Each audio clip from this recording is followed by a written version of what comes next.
Bismillahirrahmanirrahim. Assalamualaikum warahmatullahi wabarakatuh.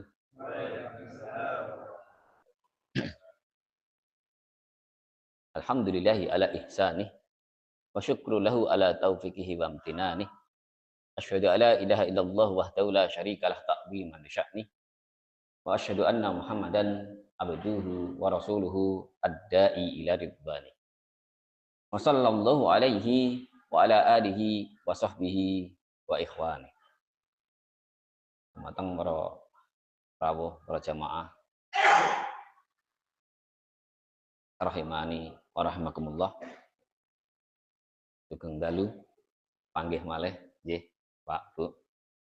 Kabaripun pripun? Sehat sedaya? Alhamdulillah nggih Pak Bu. Menika kenikmatan yang sangat besar yang Allah anugerahkan dumateng kula panjenengan. Ya. Nikmat sehat, dengan kesehatan itu kita bisa melakukan ibadah. Kita melakukan ibadah kepada Allah Subhanahu wa taala. Itulah orang beriman. Ketika ia diberikan anugerah berupa kenikmatan ibadah, kenikmatan kesehatan, maka ia akan gunakan untuk hal-hal yang baik-baik. Ya, untuk beribadah, untuk sholat, untuk berzikir dan lainnya. Beda halnya ketika orang itu adalah orang fasik atau mungkin orang yang tidak bersyukur kepada Allah.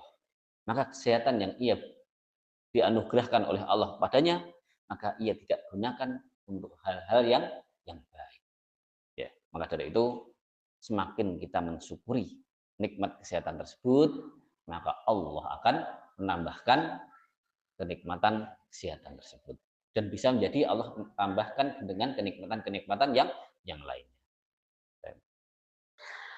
Tak menika dalu menika nggih wonten dawuh pengaosan napa judulipun. Sampun mangertos judulipun napa? Dereng. Dirahasiakan apa diberitahukan judulipun? Ya. Ya. Masya Allah. Ya. Niki sedaya total nggih. Ya. Tapi Ibu wingking tasih mireng? Mireng nggih. Menawi mboten mireng saged langkung Masya Allah niku pun sang melih alhamdulillah. Ya. Kenging napa kok pas lampunipun niki napa gesang melih kok jenengan alhamdulillah. Kenging napa Pak Bu? Padang niku penak mboten toh? Padang niku teng bahasa Arabipun hidayah. Hidayah niku pepadang. Niki brangkal menawi pejah sedaya listrikipun dumugi Sukoharjo. Jenengan menawi mlampah mboten bakal dumugi ngen. Mboten enten lampu sedaya nggih, terus rembulan menika nembe angsluk. Mboten enten bintang-bintang. Saged mlampah dugi griya mboten? Padahal kula panjenengan dianugerahkan mata yang sehat, sesehat apapun mata, ketika tidak ada cahaya, maka itu akan menjadikan kegelapan. Kita tidak akan bisa berjalan dengan lancar. Bisa jadi kaki kita akan tersandung, atau bisa jadi kita akan terperosok ke dalam kepada sebuah jurang. Ya, karena itu mata yang sehat juga butuh cahaya yang sehat. Bapak-bapak Ibu rahimani wa rahimakumullah. Judulnya menika yaitu menghadirkan ruh. Napa? Menghadirkan ruh. Ruh napa? Ruh salat. Ya. Sekali lagi judul pengawasan menika adalah menghadirkan ruh salat. Bapak-bapak Ibu rahimani wa rahimakumullah. Memang salat niku wonten ruhe to. Jangankan sholat, semua ibadah itu juga ada ruhnya. Sebagaimana jasad kula panjenengan, sebagaimana tubuh kula panjenengan. Sak ganteng itu yang niku, kalau sudah tidak ada ruhnya, dadosipun apa? Jenazah, mayat. Bisa bekerja dia? Bisa menghasilkan uang? Bisa menghasilkan sesuatu? Tidak. Secantik-cantik apapun seorang perempuan, kalau sudah tidak ada ruhnya, maka dia juga akan menjadi mayat, menjadi jenazah yang tidak berfungsi. Kulo panjenengan gadah sapi lemu banget, tapi ternyata apa Pak Bu? Kengeng, ya, kamu betul omong ya, mati, ya, meninggal, ya, sapi ini mati, berfungsi mboten? Mboten, itu hanya jadi bangkai. Sebagaimana kalau jasad itu tidak ada ruhnya, maka dia tidak akan ada manfaatnya. Bagaimana kalau ibadah yang kita mengaku seorang ahli ibadah, yang kita mengaku sering menjalankan ibadah, tapi kok kita tidak menghadirkan ruhnya, maka ibadah itu bisa jadi menjadi ibadah yang tidak manfaat. Maka dari itu, ibu-ibu menawi, ya, punya suami yang ganteng banget, tapi ternyata jangankan ya nggak ada, tapi tidur terus harian, tolong dino turu gaweane melek cuman nyuwun apa? Dahar. Nggih, kali teng WC. Badan niku sare terus. Utawi bapak-bapak sebaliknya. Bojone ganteng wayu, Masya Allah. Tapi napa? Sare terus. Nggih, esok turu, awan turu, malam turu. Manfaat mboten? Mboten. Padahal dia tadi masih ada nyawanya, ada ruhnya, tapi nggak ada manfaatnya. Bagaimana bila sholat kita tidak dihadirkan ruhnya? Nggih, tapi pun sholat nek mboten enten ruhnya. Ya. Nawa nembe mireng kalau sholat ternyata ada ruhnya. Makanya mari kita bahas pembahasan kita kali ini. Kok bisa ya ruh seperti itu? Contoh ya, sebelum kita masuk kita contohnya. Dulu ada seorang sahabat Muhajirin dan seorang sahabat Ansor. Waktu itu sedang perang Dhatur Riqa. Rasulullah memerintahkan kepada dua orang sahabat untuk berjaga di malam tersebut. Terpilihlah salah satunya ada seorang Muhajirin dan terpilihlah salah satunya ada seorang Ansor. Seorang Muhajirin tersebut, ya, dia bernama Amr bin Yasir radhiyallahu taala anhu. Kemudian sahabat yang satunya adalah Abad bin Bishr sebagai seorang Ansor. Keduanya berjaga. Akhirnya keduanya mereka tukeran sip, sing sare yang tidur kamu dulu apa aku dulu. Dan ternyata orang Ansor tadi dia yang melek dan sahabat Amr bin Yasir dia yang istirahat untuk tidur dulu. Nah, sahabat tersebut yang berjaga, seorang Ansori tersebut, ya, dia tidak hanya semata-mata hanya berjaga, ia lakukan untuk hal yang manfaat, ia lakukan dengan apa? Sholat. Apa? Sholat. Dan ternyata bapak-bapak ibu-ibu rahimani wa rahimakumullah, pas sedang sholat, sahabat tersebut yaitu Abid bin Bishr niku dipanah, Pak Bu. Napa dipanah. Kan anak panah ngoten lho, ya. Akhirnya napa? Getehe deng delewer. Napa sepindah tok? Mboten. Panahnya sampai 3 kali. Nggih. Nek kula panjenengan salat terus dicuwokot nyamuk, nggih. Konsentrasi mboten. Yes. Ya. Napa meneh bacaan imame dawa, nggih. Wis gejag-gajeg gojag-gajeg randang rampung-rampung. Imame sapa ta iki? Ya. Ngoten toh? Nah, berarti kita belum menghadirkan ruh. Bayangkan seorang sahabat dipanah saja, ya. Dia tidak mau memutus sholatnya. Ketika sahabat Amr bin Yasir bangun terkaget melihat keadaan sahabat Ansori tadi, maka ia bertanya, Subhanallah, ala anbahtani, ya, awwala marrah. Kenapa kamu kok tidak ngabari aku? Kok kamu nggak bangunin aku? Pas pertama kali kena anak panah, apa jawabannya? Kuntu fi suratin aqra'uha falam uhibbu an aqta'ha.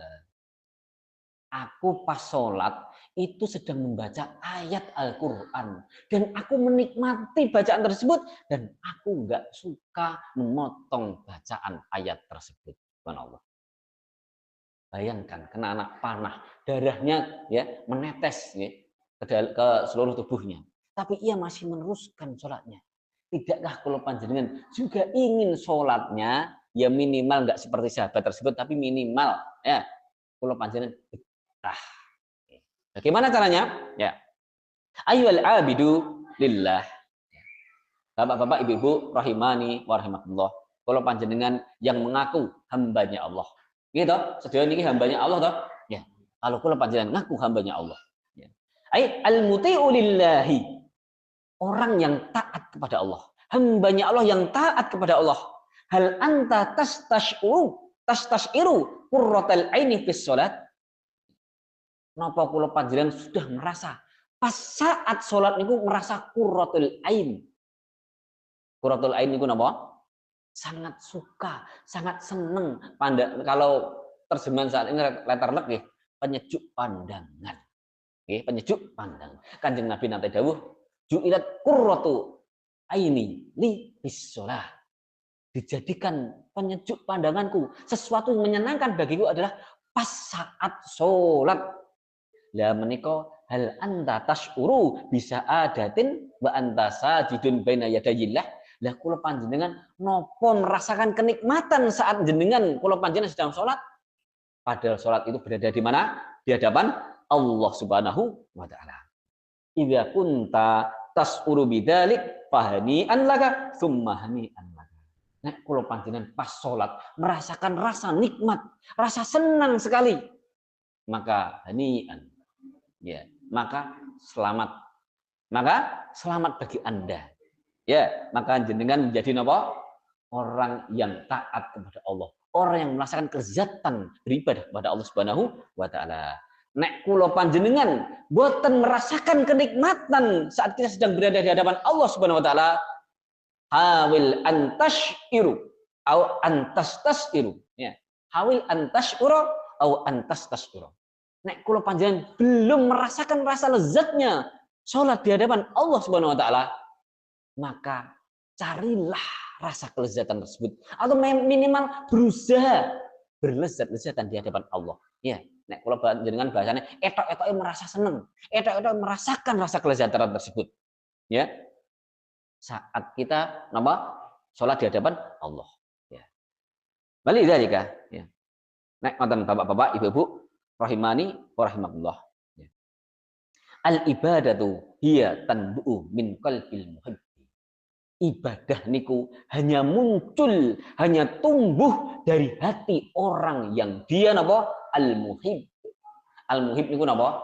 Cinta. Okay. Ibadah itu hanya akan datang ruhnya, datang kelezatan dan kenikmatannya dari orang yang ia benar-benar cinta. Cinta kepada siapa? Kepada Allah Subhanahu wa taala. Oke. Okay. Ibadatul muhibbin laha ta'mun khasun fa innal muhibba yastamti'u bil ibadah. Seseorang yang ia cinta, maka dia akan merasakan ada rasa yang khusus saat ibadah. Saat sholat, dia akan merasakan rasa yang khusus. Sehingga seorang yang cinta itu akan merasakan kelezatan saat dia sedang sholat. Ammal abdu ghairul muhibbi fa inna ma yu'adil ibadata adaan faqat.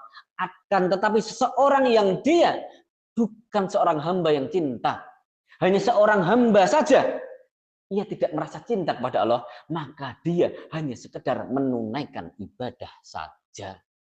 Okay. Orang yang cinta terhadap Allah Subhanahu wa taala, maka dia akan bersenang-senang, berlezat-lezat saat berada di hadapan Allah Subhanahu wa taala. Akan tetapi orang yang ia tidak cinta, hamba yang tidak cinta kepada Rabb-nya, dia hanya sekedar menunaikan ibadah sholat saja. Walidzalika qara'tum al-Qur'an. Maka dari itu, kula panjenengan kalau membaca Al-Qur'an, wiwit Al-Fatihah, dumugi surat An-Nas 30 juz dengan bolak-balik. Oke, jenengan 30 juz jenengan bolak-balik.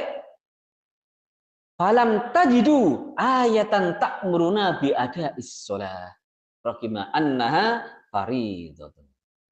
Padahal Pak Bu, jenengan nek mersani Al-Qur'an, wiwit bolak-balik niku tidak ada ayat yang memerintahkan kula panjenengan untuk mengerjakan salat. Tidak ada. Diperhatikan ya, baik-baik ya, jangan sampai salah paham. Di dalam Al-Qur'an tidak ada perintah yang memerintahkan kita untuk mengerjakan sholat saja. Tidak ada. Oke? Wiwit awal sampai akhir tidak ada yang bunyinya if'alu sholah, fa'alu sholah, yaf'aluna sholah. Enggak ada. Kerjakan sholat, kerjakan sholat, kerjakan sholat. Tidak ada. Adanya apa Pak Bu? Ada yang tahu? Nah, padahal sholat niku napa fardhu kewajiban di dalam Islam. Akan tetapi lakinnani wajadtu al-ayata kullaha ta'muru bi iqamatis sholat. Tapi yang ada di dalam Al-Qur'an itu ayat yang memerintahkan sholat adalah iqamatus sholat. Apa? Iqamatus sholat. Wa aqimus sholata wa atuz zakah wa aqimu. Tegakkanlah sholat. Wa tuqimus sholat. Wa tuqimuna sholat. Wa yuqimuna sholat. Wa muqimina sholat. Isinya semua adalah perintah menegakkan sholat. Orang-orang yang menegakkan sholat. Tegakkanlah sholat. Bukan mengerjakan sholat. Oke? Ya. Jenengan nek mboten percados mangpadosi piyambak. Lah, mal farqu bainal ada'i wal iqamati? Lah sak menika Pak Bu, napa bedane mengerjakan salat dan menegakkan salat? Apa bedanya Pak Bu? Ya, farqun kabirun. Ada perbedaan yang sangat-sangat besar sekali antara mengerjakan salat dan menegakkan salat. Pak Bu, Kanjeng Nabi nate dawuh, as-sholatu nurun was-shadaqatu burhanun was-sabru diyaun. Harusnya kula panjenengan memiliki perhatian khusus terhadap sholat. Nek wau jenengan ketika mati lampu saja susah bingung. Dan Rasulullah Shallallahu Alaihi Wasallam bersabda, sholat itu adalah cahaya yang akan menerangimu di alam kuburmu. Sedangkan sedekahmu itu adalah bukti keimananmu. Dan kesabaran itu sesuatu yang sangatlah panas. Lah sholat kula panjenengan saat ini, sampai detik ini, sudahkah kira-kira ia bisa menerangi alam kubur kita? Sudahkah sholat kula panjenengan itu nanti akan bersinar, sehingga kita menjadi orang yang diterangi di dalam kubur kita dengan cahaya sholat kita? Sudah pantaskah sholat kita menjadi teman kita yang nanti kita tidak tahu ada di alam kubur nanti berpuluh-puluh tahun atau beratus-ratus ribu tahun. Sampun pantes dereng salat kula panjenengan. Nggih. Padahal amalan yang dihisab pertama kali napa? Amalan salat. Sampun kah salat kula panjenengan ini sebagaimana yang diinginkan Al-Qur'an, iqamatus shalah, yuqimuna shalah, yaitu menegakkan salat. Nggih. Maka dari itu fakullu muslimina yu'addunas shalah. Adapun semua orang Islam, semua orang muslim itu mereka sudah mengerjakan sholat. Semua orang muslim mereka sudah mengerjakan sholat. Lakinnal qalila man yuqimus sholata. Tapi sedikit kaum muslimin yang dia sudah menegakkan sholat. Ya, sudah menegakkan sholat. Ajibun, sangat menakjubkan, sangat sungguh mengherankan. Kaifa kok saged ngoten banyak kaum muslimin yang sudah mengerjakan sholat, tapi kaum muslimin baru sedikit yang menegakkan sholat.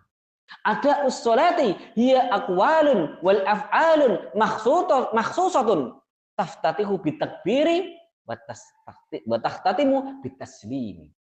So, mengerjakan sholat niku bapak-bapak, ibu-ibu, itu adalah ucapan dan juga perbuatan yang khusus yang dibuka dengan takbir Allahu Akbar, watahhtatimu dan ditutup dengan salam Assalamualaikum warahmatullah. Selesai. Itu namanya mengerjakan sholat. Yaf'aluhal muslimuna. Kaum muslimin sudah mengerjakan. Baru dimmah.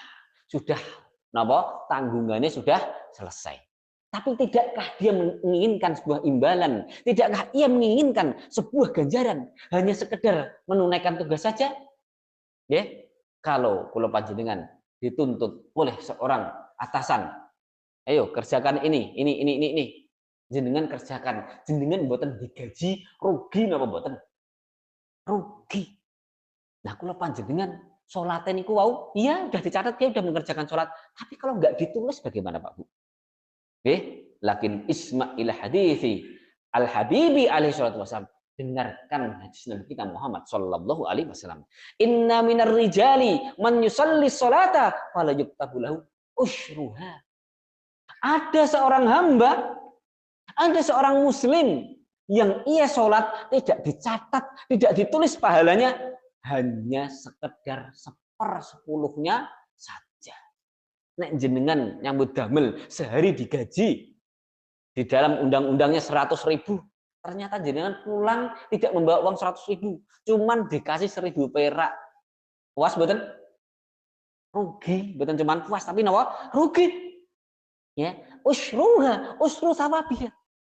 Ganjarannya cuman 1.000. Opahe cuman 1.000. Nggih, opahe cuman 1.000. Wa fi riwayatin la yuktabalu usruha wa rubu'uha wa la khamsuha. Dan ada yang mengatakan, dan Rasulullah mengatakan, ganjarannya enggak cuma 1/10 atau 1/4 atau 1/5-nya. Bahkan inna ya, la rajulun, sungguh ada seseorang yusolli solatan is'ina aman. Ada seseorang yang sholat itu sudah 60 tahun, Pak Bu. Tahun 60 tahun. La yuqbalu sholatahu. Boten ditampi salate. Nggih, ya. La tuqbalu salatuhu. 60 tahun boten ditampi salate. Yutimmu ruku'ahu wa la yutimmu sujudahu. Yutimmu sujudahu wa la yutimmu ruku'ahu. Ruku'e bener, sujude boten bener. Sujude bener, ruku'e boten bener. Karena apa? Tidak menghadirkan ruh di dalam sholat tersebut. Sungguh merugi.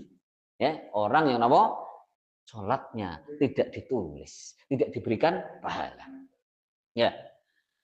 Bahkan laisa lil abdi min sholatihi illa ma aqala minha. Bahkan ada seseorang yang ia selesai sholat, assalamualaikum warahmatullahi, assalamualaikum warahmatullahi, boten diserat kecuali pahala yang pas dia ingat tok. Assalamualaikum warahmatullahi, aku sedang sholat ya. Saya diserat ngene iki kok. Nggih, wonten niku. Enten kan sholat kok angel kusuk niku pripun to Pak Bu? Nggih, nembe takbir, Allahu Akbar, kelingan, wedhus sing diombeni. Nah, kelingan, Bapak durung ngeki tinggalan sangu, uang duit blonjo. Ngoten niku to? Kemana-mana to? Itu Pak Bu, nanti ada di bab takbir ya. Sabar ya. Ya ini saya nggak bahas fikihnya ya. Ya. Nanti hanya sekedar sedikit fikihnya ya. Karena waktu tidak akan pernah cukup. Nah, kita membahas secara global saja. Makanya menghadirkan ruhnya. Jadi ada orang yang ia tidak ditulis kecuali pas inget tok. Ingetnya pas takbiratul ihram. Habis itu lupa semuanya. Ternyata Pak Bu, tadabbur, aqalm, fahmun, khusyuk, ilmun, hada huwa ladzi yuktab. Yang ditulis pahalanya itu Pak Bu, mangke Bu, tadabbur kula panjenengan pas salat. Kekusukan kula panjenengan pas salat. Pemahaman kula panjenengan pas salat dan ilmu kita pas salat niku yang ditulis, niku yang diserat. Nggih. Ya. Jadi idan ibadatul muhibbin hiya iqamatun wa laisa ada'us shalah. Jadi ibadahnya orang yang muhibbin, orang yang murni benar-benar cinta kepada Allah itu adalah iqamatus sholat, menegakkan sholat. Sanes soman mengerjakan sholat dan selesai tanggungannya. Arafna ana ada as-sholati. Saat ini sahabat mengertos mengerjakan sholat itu cuma apa? Tahu Pak Bu? Ya, takbir, terus salam, wis mboten gagas napa sing di napa lakoni, sing dilampahi, ya niku mengerjakan sholat. Nah, saat ini apa itu menegakkan sholat?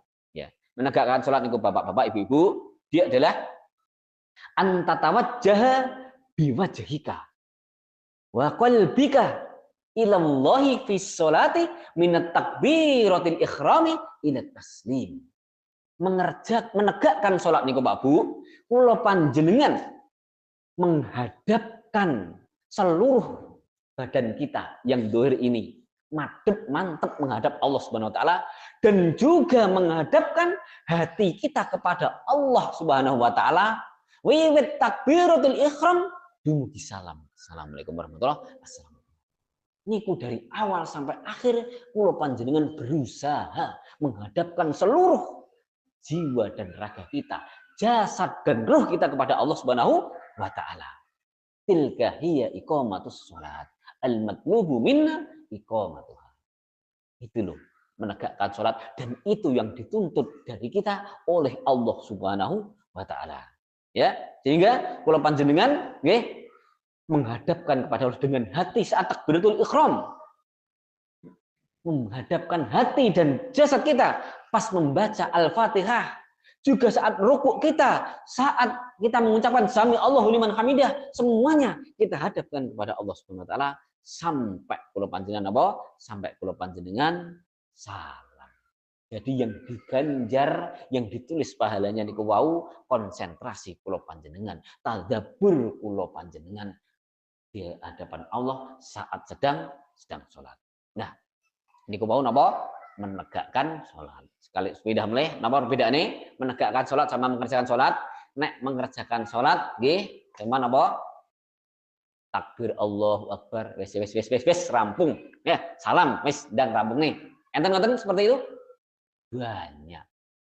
Dan menegakkan sholat adalah orang yang ia memasang kekhusyukan hati dan ruhnya dan jiwanya dan raganya. Ia persiapkan untuk menghadap Allah Subhanahu wa taala.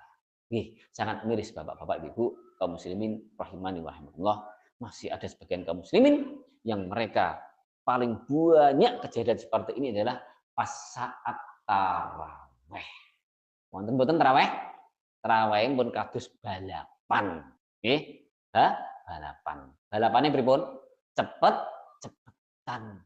Eman-eman mboten ngoten niku? Eman-eman.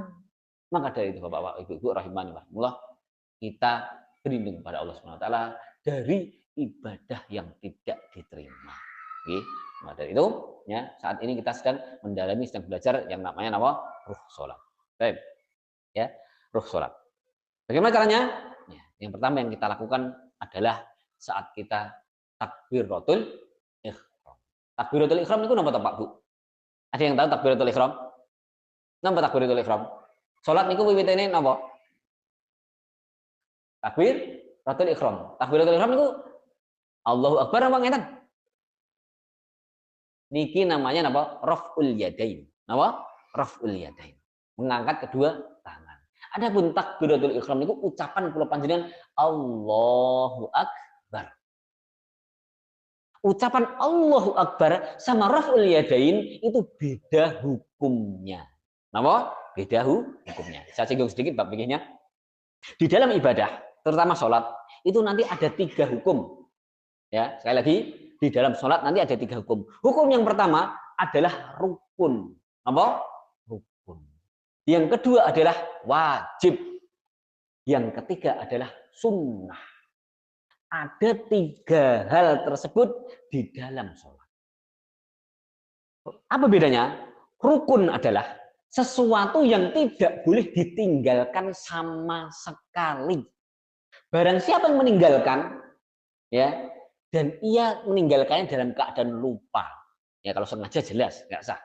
Tapi dia lupa rukun, maka rakaat tersebut tidak sah. Lah diganti sujud sahwi tidak bisa menambal. Sujud sahwi tidak bisa menambal. Jadi takbiratul ihram, ucapan ini, nggih, ucapan kula panjenengan Allahu Akbar yang pertama kali pas kita sholat itu rukun. Tidak boleh napa? Rukun. Jadi harus diucapkan. Makanya ketika kita mendapati imam sedang apa saja keadaannya, maka kita ikut langsung gerakan imam, tapi jangan lupa ucapkan Allahu Akbar. Napa? Allahu Akbar. Ini rukun untuk napa? Untuk kita masuk di dalam suatu ibadah. Oke, imam sedang sujud, jangan takbir dulu Allahu Akbar, baru langsung sujud. Oke, biar kita resmi masuk di dalam sholat.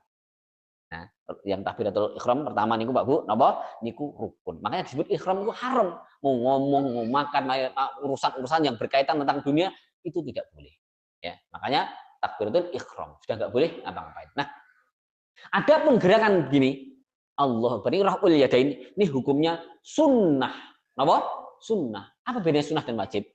Kalau sunnah, ya, kalau sunnah ini belajar membuka tentang kitab bab fikih ya.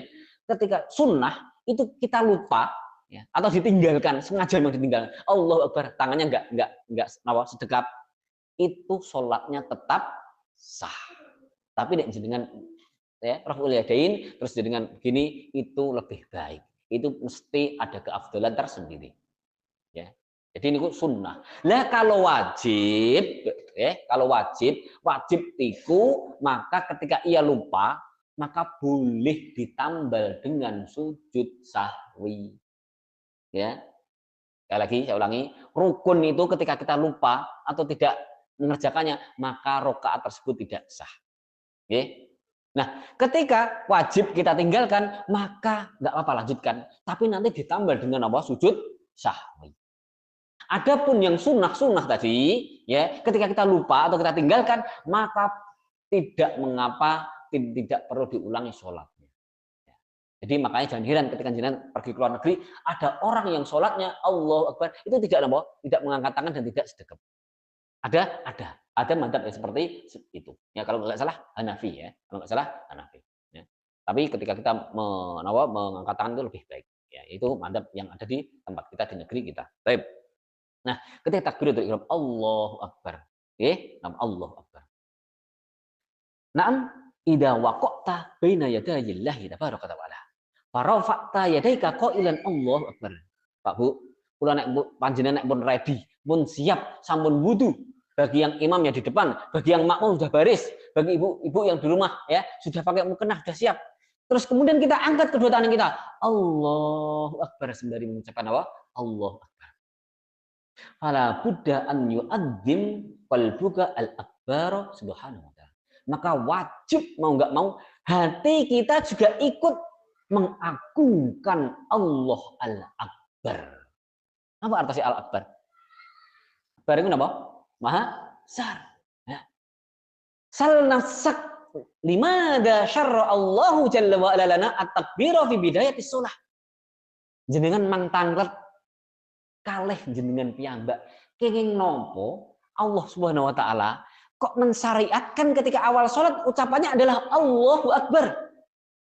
Walam yusyarri dzikran ghairahu. Kok Allah Subhanahu wa taala tidak mensyariatkan zikir yang lain? Karena enten zikir yang lain Pak Bu nggih. Subhanallah. Napa subhanallah? Maha suci Allah. Subhanallah. Maha suci Allah. Kok mboten niku? Atau la ilaha illallah. Napa la ilaha illallah? Tiada Tuhan, ya tidak ilah selain Allah. Utawi alhamdulillah. Kok mboten ngoten Pak Bu? Kok yang diucapkan adalah napa? Allahu Akbar. Limada ikhtarallah lana hadil kalimah bidzati Allah. Kok Allah memilihkan kula panjenengan Allahu Akbar. Allah Maha besar. Li anna syaitana sayaqta'u ma bainaka wa bainallahi jalla wa ala. Rahasianya kenapa kita disuruh mengucapkan Allahu Akbar, Allah Maha besar. Kenapa Pak Bu? Karena setiap kita mulai sholat, mulai masuk di dalam ibadah sholat, maka syaitan akan datang berusaha untuk memutus antara sisi kita kepada Allah Subhanahu wa taala. Ketika kita menghadap kepada Allah Subhanahu wa taala, sesuatu paling agung menghadap Allah, menghadap Rabbul Alamin, menghadap Sang Khaliq, menghadap Sang Pencipta. Itu sesuatu yang sangat agung, sesuatu yang memiliki pahala yang sangatlah besar, ibadah yang sangat besar. Syaitan tidak ridho kula panjenengan mendapatkan kebaikan. Maka dari itu ia berusaha untuk mengganggu. Ia berusaha untuk memutus antara hubungan kita dengan Allah Subhanahu wa taala. Dia akan datang kepada kita, akan mengganggu antara kita dan Allah Subhanahu wa taala. Wa yuhawil an yusaggilaka bi umuri dunya.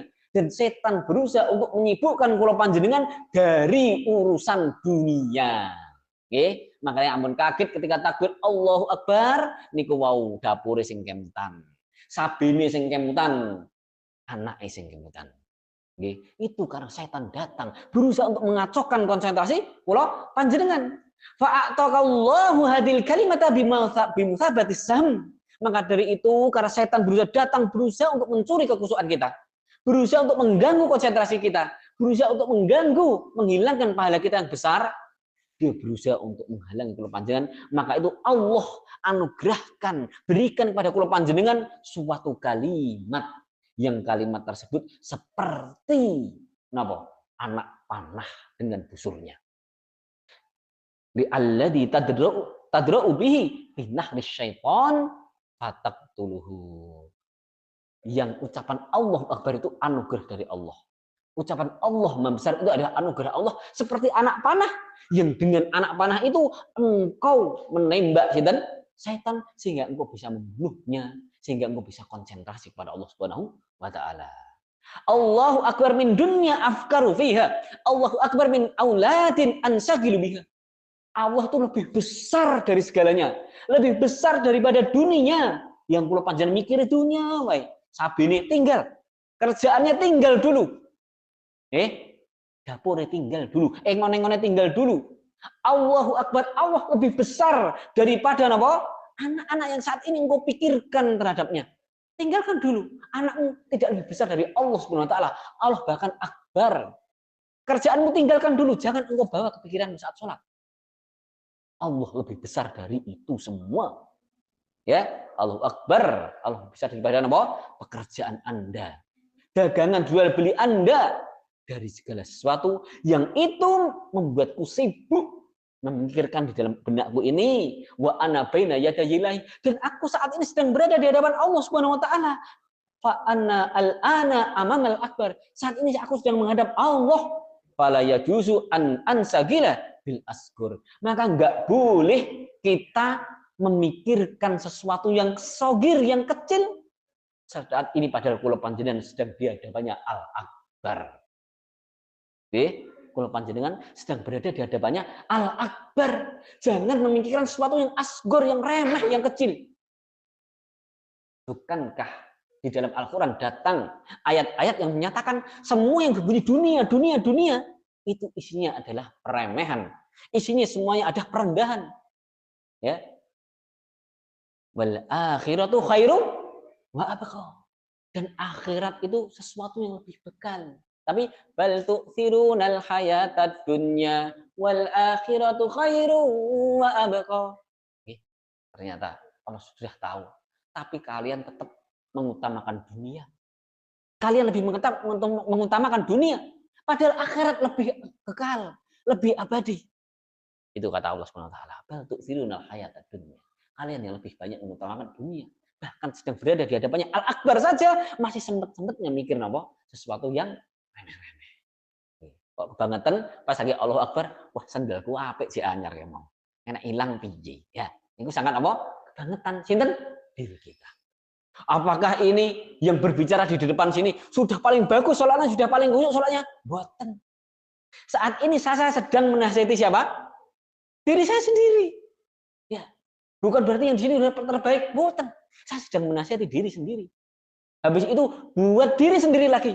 Buat diri sendiri saya terus sampai 5 kali baru kita menasihati kaum muslimin pada umumnya. Jadi Pak Bu, ya, hadil kalimat ini idana taqtaha min qalbik. Nek kula panjenengan murni mengucapkan Allahu Akbar dari hatimu. Ikhlas murni dari hati Pak Bu. Allahumma qalbuka rabbaka wa dakhaltas sholata bi khusyu'in wa khudu'in. Ya, nek kula panjenengan tadi sudah khusyuk, tunduk murni dari hati, kita mengagungkan Allah, maka saat takbiratul ihram kita sukses menegakkan sholatnya. Tapi dari napa? Baru napa? Bagian takbiratul ihram. Dicatatlah pahala pas takbiratul ihram kula panjenengan napa? Khusyuk. Ya, niku pas khusyuk. Nah, Bapak-bapak, Ibu-ibu rahimani rahimakumullah, ya. Maka dari itu mulai ya detik ini, mulai habis ini, maka rubahlah konsep kita. Allah Al-Akbar. Allah lebih besar dari semuanya, lebih agung, lebih mulia. Dia sang pencipta kita. Nah, setelah takbiratul ihram, ya, ada bacaan berupa apa? Doa iftitah. Ya. Bahkan ditambahkan para ulama dalam kitab-kitab fikih mereka ada yang menambahkan yang namanya ta'awud. A'udzu billahi minasyaitonir rajim. Jadi iftitah dan ta'awud itu satu paket. Ya. Jadi dia iftitah dan ta'awud itu hukumnya apa? Sunnah. Dan enggak mau ta'awud, enggak mau apa? Iftitah boleh. Sah salatnya. Oke? Sah salatnya. Tapi takbiratul ihram mau, ucapan takbiratul ihram mau, hukumnya apa? Rukun. Ya, enggak boleh ditinggalkan. Ya, terus kemudian ini saya enggak bahas tentang iftitah ya. Kita langsung apa?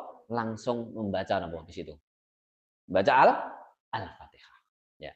Ya, tetap jenengan baca ya sendiri ya iftitahnya ya. Kita renungi ya. Inna sholati wa nusuki wa mahyaya wa mamati. Inna sholati ya Allah sungguh sholatku wa mahyaya, hidupku wa mamati. Matiku lillah rabbil alamin. Untuk Allah Subhanahu wa taala.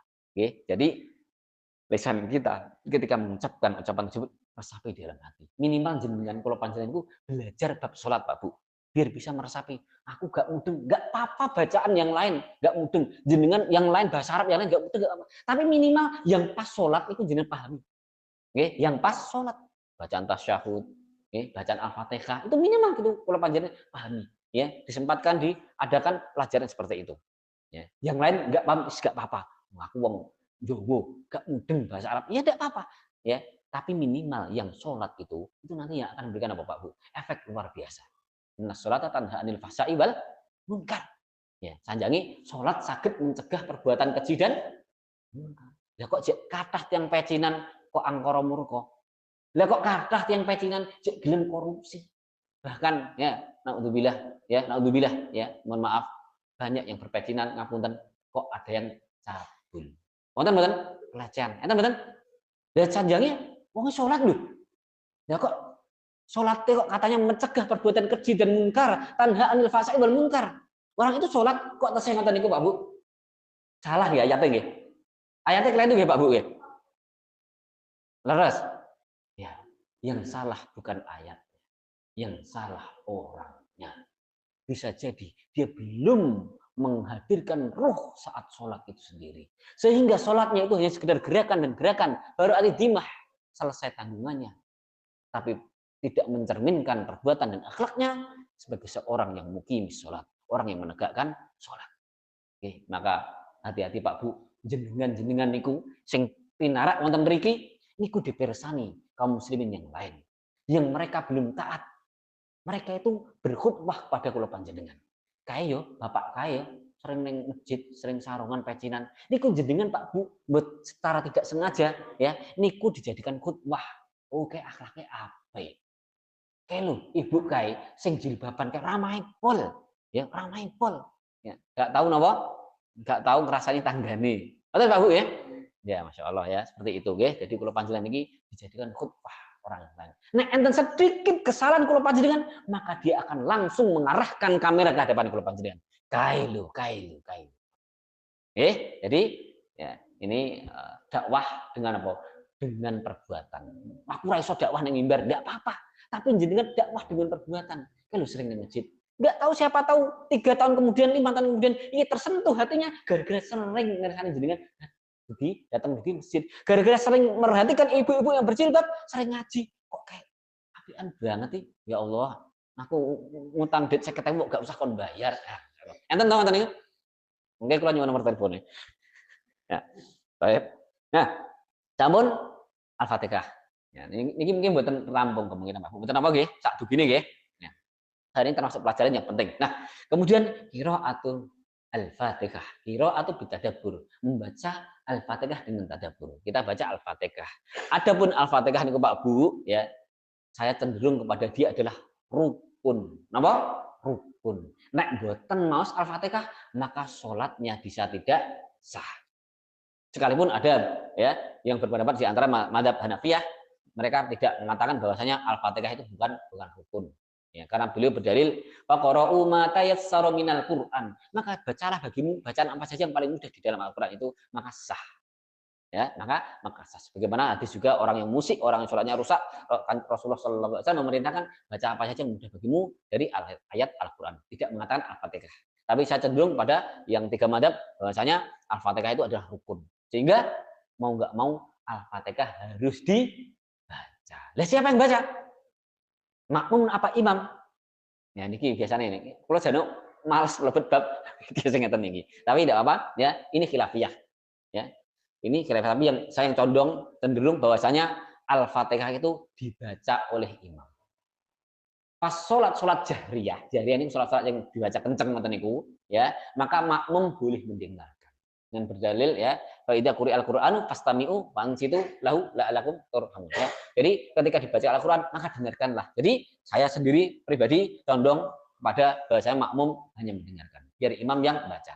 Tapi ketika rakaat ketiga dan keempat maka tetap kita membaca. Jadi lihat, kalau saya milih baca, ya udah itu enggak apa-apa. Ini namanya khilafiyah. Ada di dalam agama kita tuh khilafiyah yang muktabar. Khilafiyah yang muktabar, yang semuanya madzhab itu setuju ini khilaf, betul Pak Bu. Namun titik nih. Nggih. Ya, 2 menit lagi, 2 menit lagi. Enggak sampai nih Al-Fatihah subhanallah. Ya. Jadi 2 menit lagi ya. Khilaf muktabar. Sehingga ketika ada ini khilaf, ulama ini membolehkan ini tidak, itu namanya khilaf yang muktabar. Sehingga sing tidak condong kepada ini, ya biarkan. Aku iki pendapatku karena aku kuat iki. Lah kowe aku sing iki, ya wis. Ini namanya saling toleransi, saling menghargai. Kalau kaum muslimin paham antara khilafiyah dan bukan, maka akan adem. Apa? Adem, selesai. Selesai. Memang demikian, ada khilafiyah. Sehingga apa? Enggak usah perlu ribut. Ya. Yang tidak paham itu, kalau pulau panjenengan enggak belajar, ini khilafiyah atau bukan. Jangan-jangan ini bukan khilafiyah, tapi kita bilang, oh ini khilafiyah. Enggak boleh. Kalau akidah itu enggak ada khilafiyah. Sekali lagi, kalau akidah tidak khilafiyah. Tapi kalau yang tadi amaliyah tadi, itu namanya fikih dan ada khilafiyahnya. Monggo, wis beda-beda karena yang baca bismillahirrahmanirrahim boleh sah hukumnya, yang bacanya pelan-pelan boleh sah sholatnya, dan yang bacanya tidak dibaca bismillah itu juga sah. Ya, jadi kalau kita saling paham namanya bab fikih, maka akan adem. Ya, akan adem. Nanti qadarullah ini tidak bisa membacakan yang Al-Fatihah ya, sebenarnya ini ada Al-Fatihah sampai salam ya.